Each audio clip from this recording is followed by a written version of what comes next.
Welcome to Hot Topics here at Contemporary Black Voices.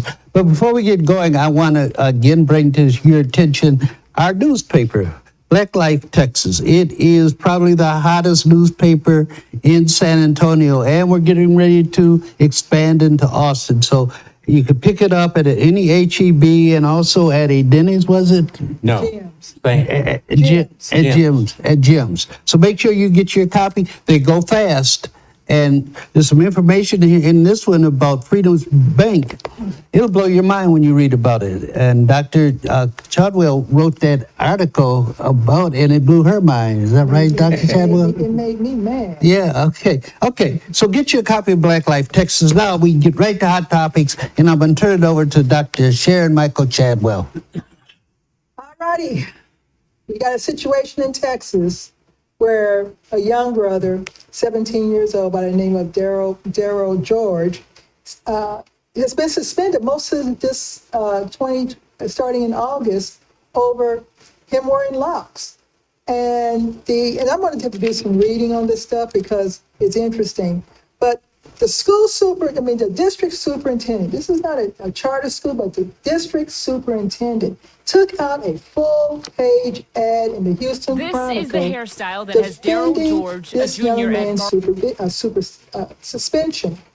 And so Greg Poole, who is the superintendent, had the nerve to say this: being American requires conformity with the positive benefit of unity. Well, we all know that the Crown Act was passed, and the purpose of that act was to stop discrimination based on race, hair discrimination based on race. And this is the dress code.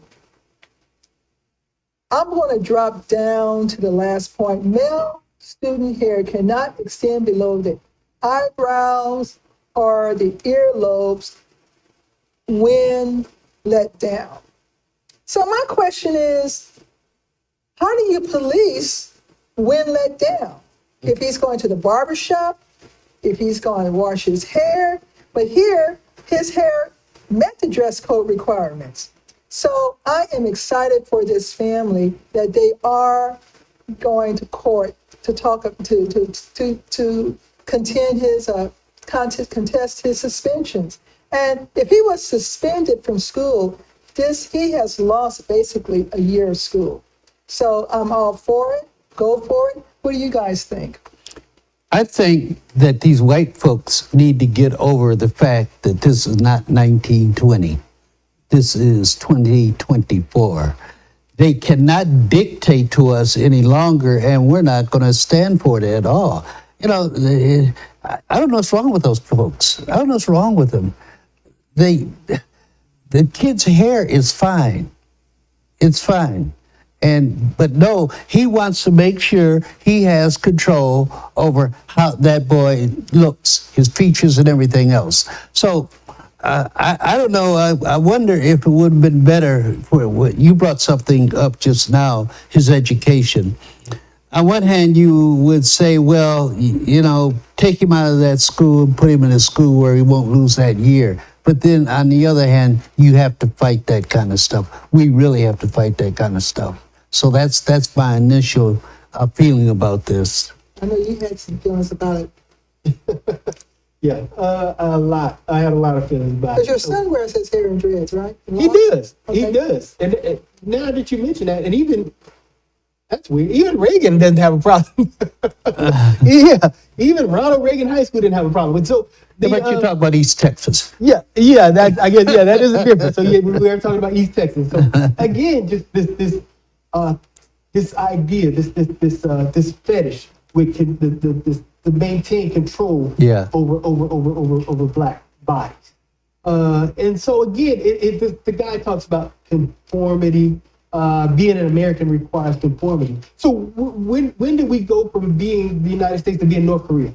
And so are we going to all wear the same uniforms and get out there and do a little dance before work?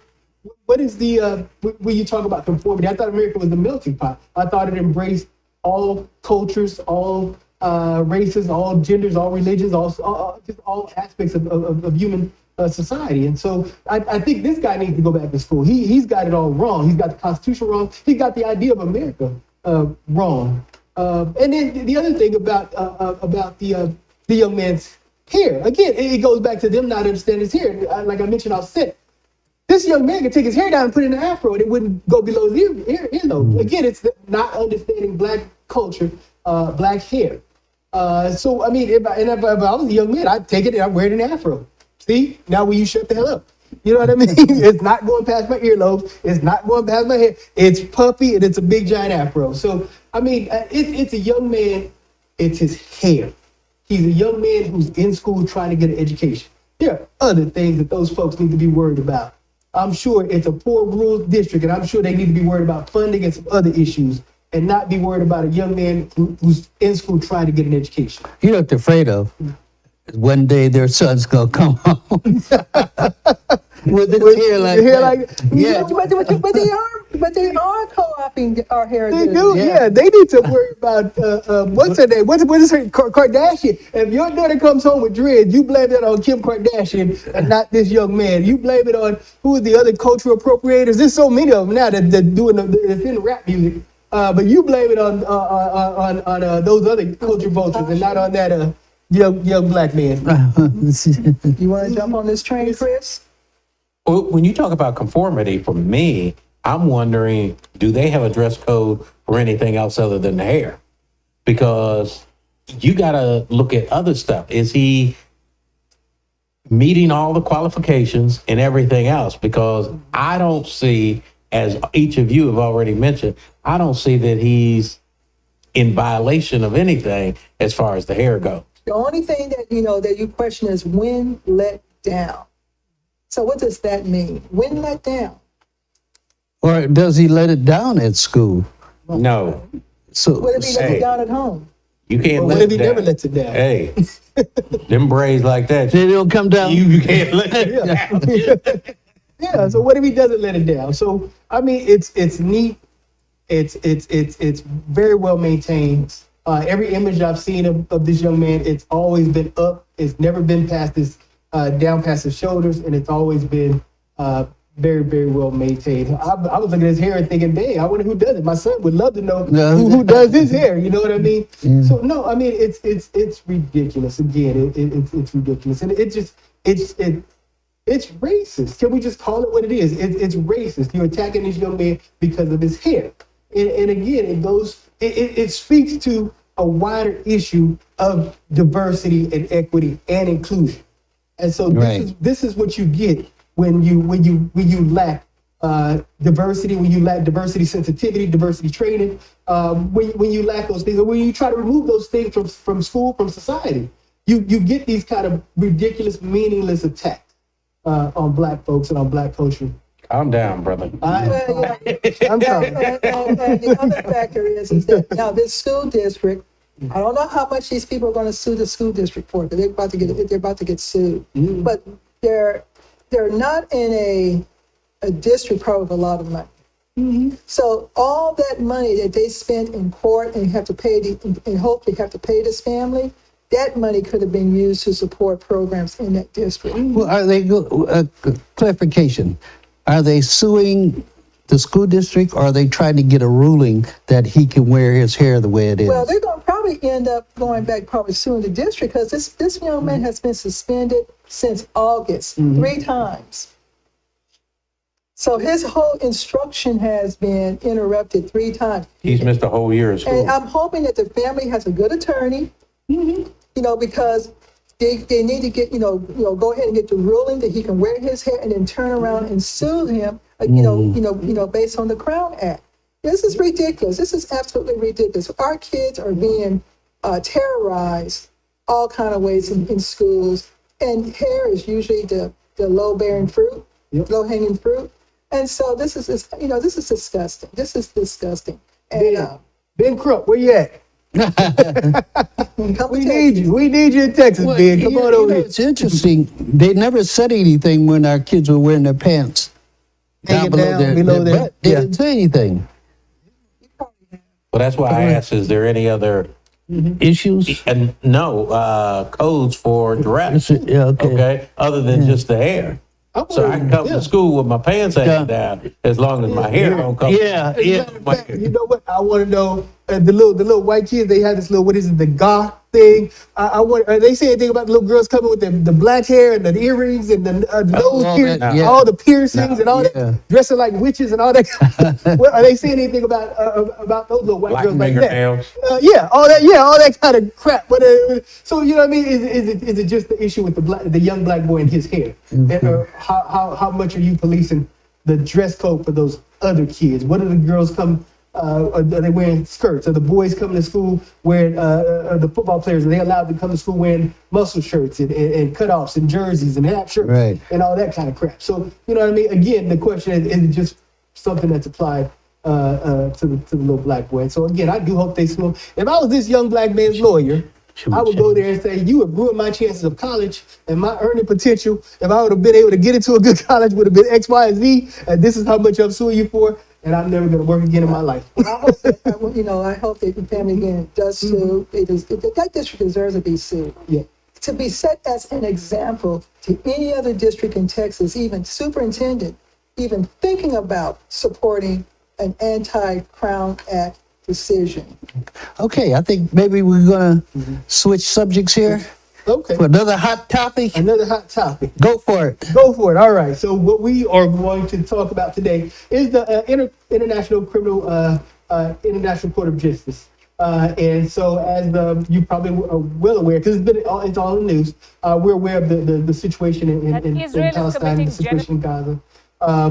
That South Africa took the lead in filing a lawsuit to stop what's going on in Gaza. And so, and I do want to say this. And so it was South Africa. It was an African nation, a black nation that stepped up, that had the moral fortitude when other nations cowered, even other Arab nations cowered at taking the lead and stepping up for what's right, to step up for humanity, to step up for justice.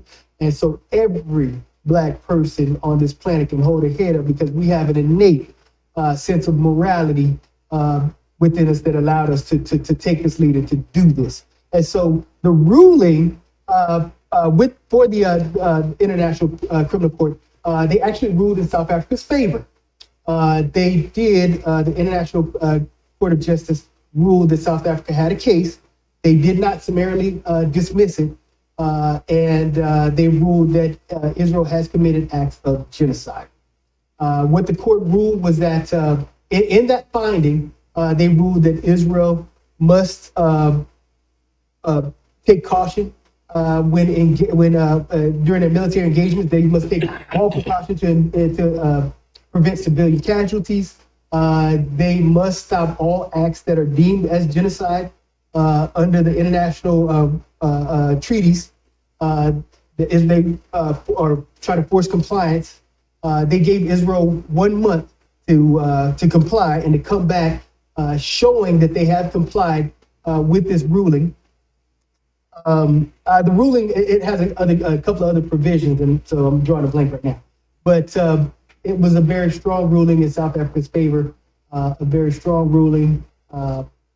And again, it's not something I said. It's the International Criminal Court of Justice. You can look it up. You can research it. You can find the ruling. The ruling has been on all major news stations. It is all over the internet. And so you can research that ruling for yourself. And so it was a major victory for South Africa and a major victory for the rule of law. But there's a but. There's a but. That court does not have an army.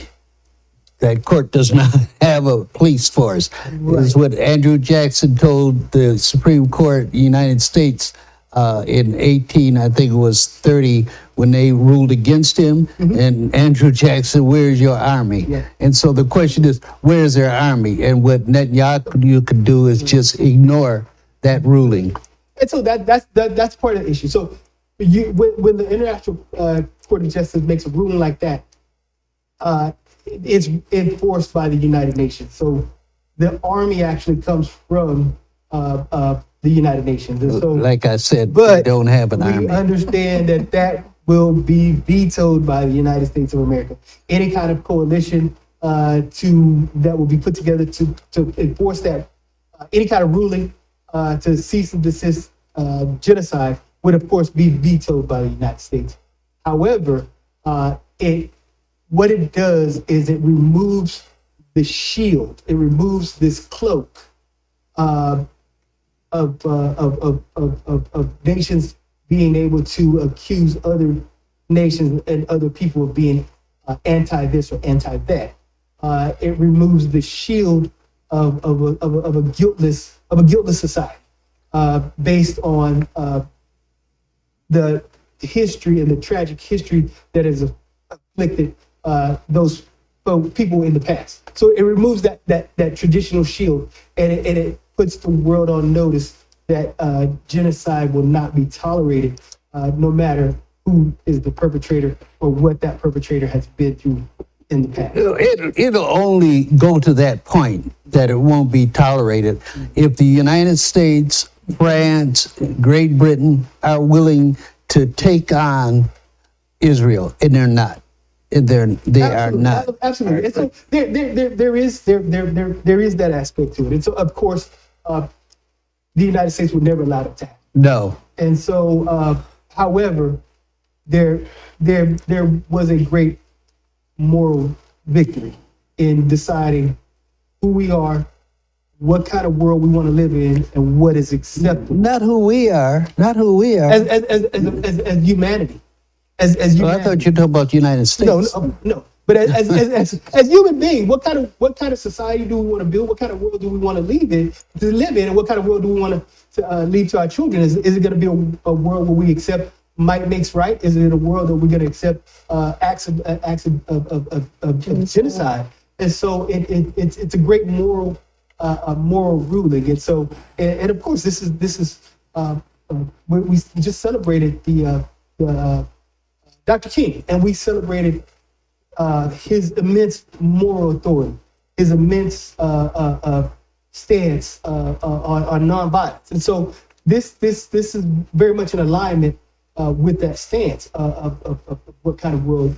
Doesn't this put the United States in a bad position? Yes. Because, I mean, we know that the United States is going to say they veto it, they don't want it, but you're going to have all of these countries that are in the world who are going to be with South Africa, and they're going to be against what the United States has done. They're against what Israel is doing. And then you have all of these countries who are against the United States. That's not going to bode well for us. No, it's not. No. So you actually have every single country in the world that's standing by South Africa. There are countries, and please feel free to Google it.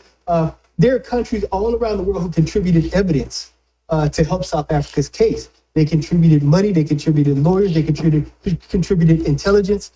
Eventually, the Gulf states got on board, Turkey, the Arab world. All of the African countries were on board initially. You have several European countries. And even with the European countries that have supported Israel in the ICJ, the people within those countries have come out against their own governments. And Germany is the prime example of that. So, Caleb, what's the end game for South Africa? I mean, we're not the smartest people. You know, we know that South Africa knows that the United Who's States... not the smartest people? That's what I was going to say. Speak for yourself. No, Yeah. no.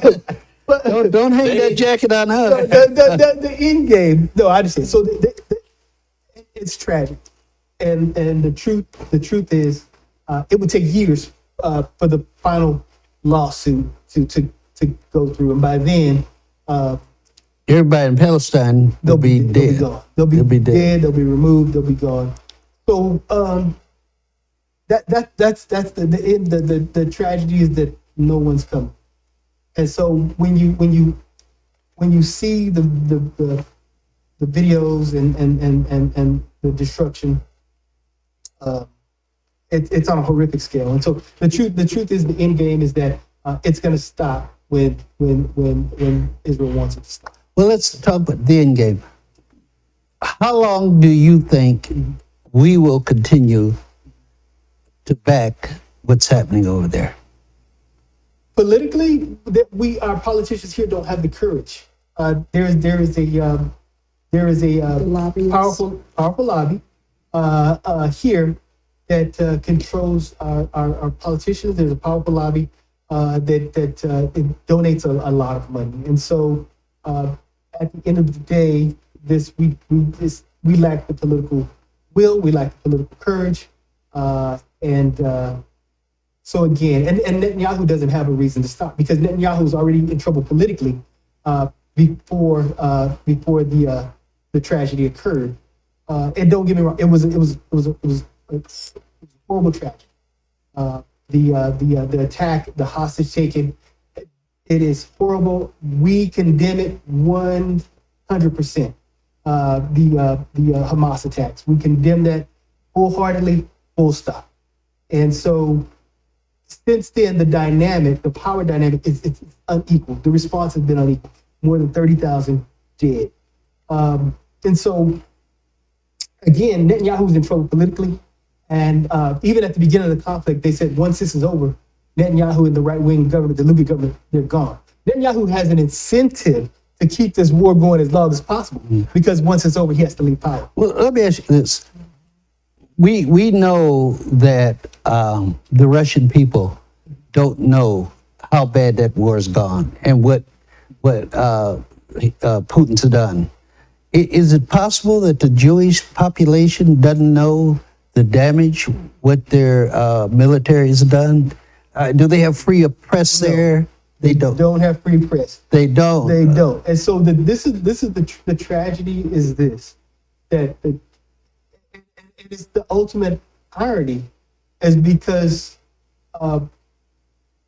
if there's enough pressure, international pressure that's put on Netanyahu and Netanyahu and his government falls, it not only ends the war and helps the Palestinian people, it frees the Israeli government who's being held captive by their own right-wing government.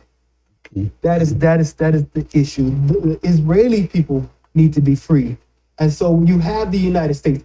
I was always told that your friends have to tell you the truth. And so the problem with the United States is they're doing an injustice to Israel, to the Israeli people, by not stopping this, by not telling them the truth. The United States needs to step in and free the Israeli people from their own government. And they can do this by stopping the funding, stopping the flow of arms, and making Israel slow down the war. But from a political standpoint, you don't want to do that right now because you've got a presidential election that's coming. You want all of those Jewish votes. Exactly. So it's not the Jewish vote, it's the Jewish money. Right. Right. Okay. So they're very much a minority in the country, but they are overrepresented as financially. Correct. And so it is the extremely powerful lobby. And so I'll give you an example. This is, when you think of Texas, you think of Fort Worth, you think of our latest and greatest fighter, the F-35, right, which is manufactured. Mm-hmm. We have to get Israelis approval to sell that fighter to any nation in the Middle East. So Israel has a veto over American jobs. That is how powerful that lobby is. So and again, so you talk about the lack of political will. And so they aren't even willing to promote American jobs. Okay, since we're talking about politics, let's go to another hot topic. Fantastic. Chris. Yes, sir. Michelle Obama going to run for president? Oh, man, do they love the rumors of that. They like the rumors of that. Michelle Obama possibly running for the president of the United States. This happened, I think we might have saw this within the last hour or so, the last day or so, that the rumors are talking about Michelle may be already working on a 2024 White House bid. It's her and Newsom. Her and Newsom. Oh, man, that I might have to support that one. What about Biden? That's an unbeatable ticket. What about Biden? Well, supposedly. What about Biden? I'm getting ready to tell you. Supposedly, in the wings that Biden might go ahead and give up the presidency right in the middle of the campaign, and Michelle takes over. Oh, come on, boy! Now, how could that happen? Yeah, It's not like Kamala would have. Oh, Yeah, well, jeez, I could see. Oh, she would go off. I don't see that happening. Well, Kamala, girl, Yeah. you said you weren't going to do anything for black folks. I'm not saying Michelle is either, but I think Michelle would do a lot more than her husband for black folks. I think she'd Uh-oh. be a lot bolder. Oh, I heard what he said. I didn't believe it. And I think she'd be a lot Robert bolder. Stack. And I don't think Michelle would come in there and play. You know, No, you're right. I think it'd be a whole different ball game in DC. And I would, my goodness, I would love for her to be in there and bring back one of my Rices. Either Condi or Susan. I don't care. Uh-oh. There used to be a tradition in this country where they would bring one party would bring on a member from the other party into the cabinet. You remember that tradition, and so bring on Condi or bring on Susan, and you got Secretary of State, you got National Security Advisor, you got the UN. You place them wherever you want to place them. you make that heck of an assumption there. She's already won. I'm saying, you know, hey, I You think she could win? I think she could. oh yeah. I think she could win. I think she could win. First of all, she would be able to get the vote out. That's number one. So by getting the vote out, yes, I think she can She'd win. energize young folks. But the question is that what Fred brought up is what happens to Biden. How do you work that situation and get him out of the way to be able to make room for a Michelle Obama and a Gavin Newsom run? He may already be agreeing to it. They got this backroom deal. They may have a backroom deal going on right now that we don't know about. First of all, I'm not an ageist, okay? But we got to wonder, could Biden withstand another term Or even a campaign. or The campaign? rigors of a campaign. Oh, come on, y'all. Golly. Jeez, you're sounding like these right-wing No, but people. I've seen- The guy is healthy. I've seen Biden and I've seen his speech and him stumble over his words. It looks like he's gonna fall down any minute. I mean, and again, I'm not an ageist, but I see what I see, and I see a situation that's analogous to Reagan. They're hiding Biden, produced Biden. I mean, wanting to say some produced. Where is he at? Produced Biden. They're hiding him like they hit Reagan the last years of the Reagan administration, where Nancy was calling all the shots. Well, that went on a long time, not just the last few years, Ricky. So don't you see that it is very much analogous to that situation where, you know what I mean? You guys are And totally discounting Kamala. You just kicked her to the curb. Well, I was You just discounting got her. rid of her. I was discounting her a while back. I discount her before he chose her as vice president. Why were you? Kamala, what has she done that stands out in your mind? Well, she's vice president. No. She locked up black men in California like it was free. Yeah. But what has she done since she's been vice president? We know that she does a good job eating hot sauce. What is a vice president supposed to do? Nothing but what the president tells him I'm to with do. Fred on what this. What does her portfolio I'm with look Fred on like? that. Well, I can say, I heard it. I'm almost in shock. But you know what? To answer your question, what does the vice president do? Well, if you're Dick Cheney, you run the country. So the vice president, But it's based on the president. It's right, based on right. what the But president allows you know, to do. you had Gore, who was a very powerful vice president. You had Cheney, who was a very powerful vice president. You had a tradition of the last few, all the way back to before you. Of course, not Dan Quayle, but after Dan Quayle, you have had a tradition of vice presidents with portfolios. Pence didn't do anything. He was the guy in the Senate. He was, hey, go over there and you're gonna be the liaison for the Senate.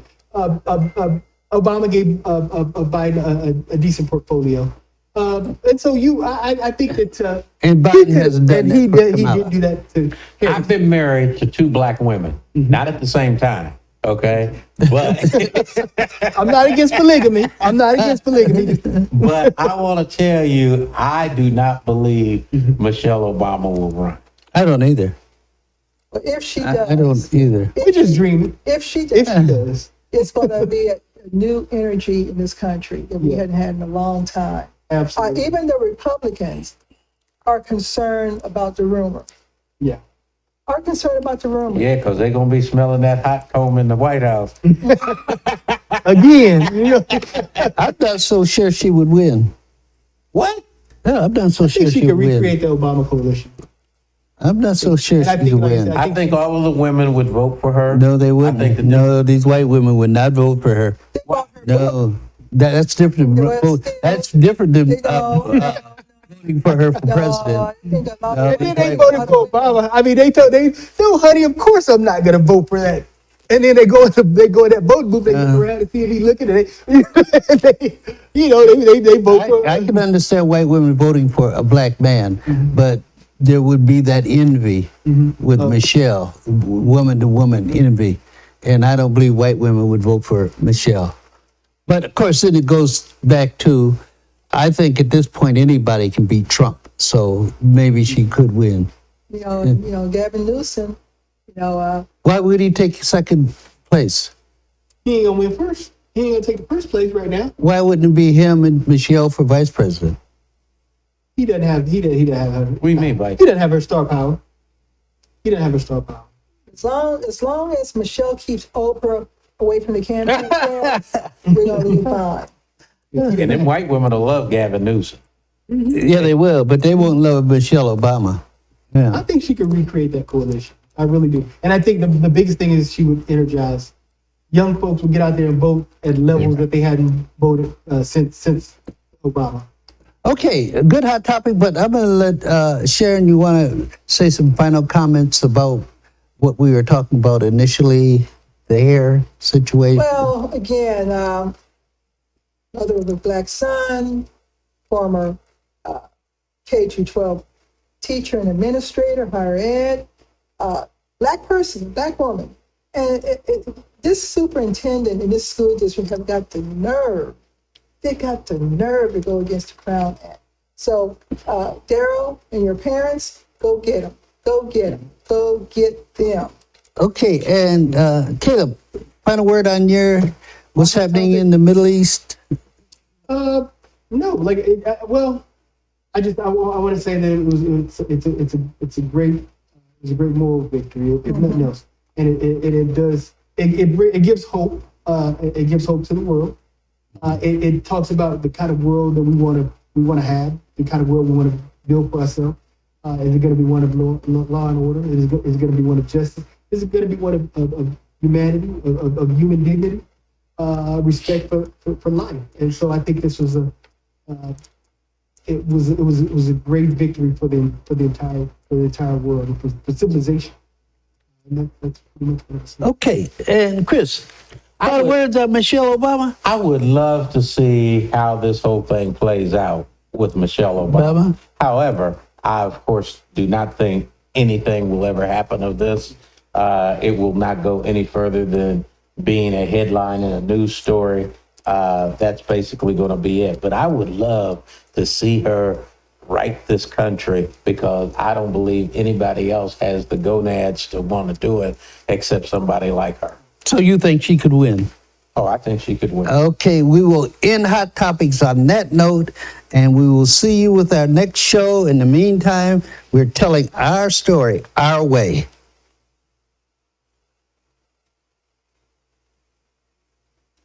It's a wrap.